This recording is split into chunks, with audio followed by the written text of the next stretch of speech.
తాకట్లో ఉన్న మీ బంగారాన్ని విడిపించి ఆ రోజు ఆన్లైన్ రేటుకి కొంటాం. Sharma gold company.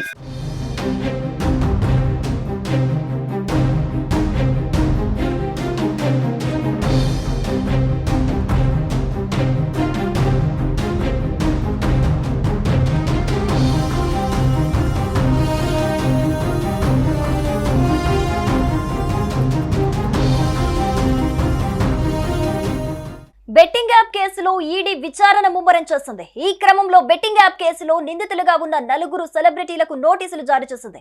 రానా దగ్గుపాటి, ప్రకాష్ రాజ్, విజయ్ దేవరకొండ, మంచు లక్ష్మిలను ఈ కేసులో విచారణ కోసం హాజరు కావాలని ఈడీ ఆదేశించింది.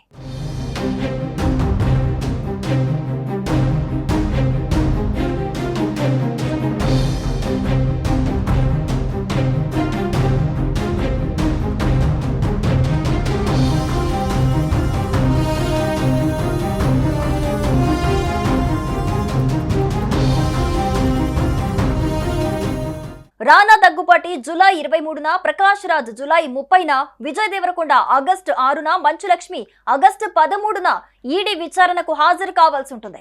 ఇల్లీగల్ ఆన్లైన్ బెట్టింగ్ యాప్ల ప్రమోషన్ కు సంబంధించి ఈ యాప్లతో ఎలాంటి సంబంధం కలిగి ఉన్నారనే విషయంపై ఈడీ లోతైన విచారణ జరుపుతోంది. మరిన్ని వివరాల కోసం ఈడీ వీరిని ప్రశ్నించనుంది. ఈ విషయంపై సినీ పరిశ్రమలో చర్చలు జోరందుకున్నాయి. తదుపరి విచారణలో ఏ విధమైన వివరాలు బయటపడతాయనేది ఆసక్తికరంగా మారింది.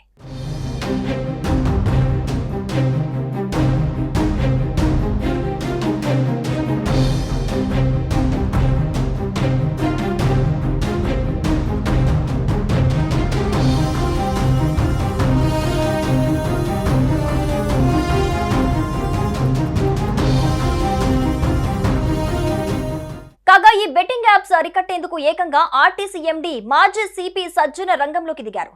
బెట్టింగ్లకు పాల్పడి జీవితాలు నాశనం చేసుకోవద్దని రాష్ట్ర స్థాయిలో ప్రచారం కూడా నిర్వహించారు. ఇదే సమయంలో బెట్టింగ్ యాప్స్ ప్రమోట్ చేసి సామాన్య ప్రజలను బెట్టింగ్ కి దిగేలా ప్రభావితం చేసిన సెలబ్రిటీలపై చర్యలకు దిగారు. హైదరాబాద్ పోలీసులు సదరు సెలబ్రిటీలను టార్గెట్ చేస్తూ వారికి నోటీసులు ఇచ్చారు. ఈ కేసులో సుమారు 29 మంది సెలబ్రిటీలపై కేసు నమోదు చేశారు. రానా, విజయ్ దేవరకొండ, లక్ష్మీ మంచు, ప్రకాష్ రాజ్, ప్రణీత, నిధి అగర్వాల్, అనన్య నాగన్లా, యాంకర్ శ్రీముఖి, విష్ణుప్రియ, రీతు చౌదరి, యాంకర్ శ్యామల వంటి తదితరులపై కేసులు నమోదు చేశారు. అలాగే social media ఇన్ఫ్లుయెన్సర్లైన Varshini, Siri Hanumanthu, Vasanthi Krishnan, Neetu అగర్వాల, అమృతి Chowdary, Nayani Pavani, Neha Pathan, Padmavati, Imran Khan, Harsha Sai, Sunny Yadav, tasty Teja, Bandaru సుప్రీతలపై case నమోదైంది. ఇక ఈ కేసు విచారణలో భాగంగా పంజగుట్ట పోలీసులు పలువురు సెలబ్రిటీలను విచారించిన సంగతి తెలిసిందే. విష్ణుప్రియ, రీతు చౌదరితో పాటు పలువురిని ఈ కేసులో మేలో పోలీసులు విచారించారు. బెట్టింగ్ యాప్ ప్రమోషన్స్ కు వీరు భారీగా డబ్బు తీసుకున్నట్లుగా ఆరోపణలున్నాయి. విచారణలో ఆ లావాదేవీల గురించి ఈడీ ఆరా తీయనుంది.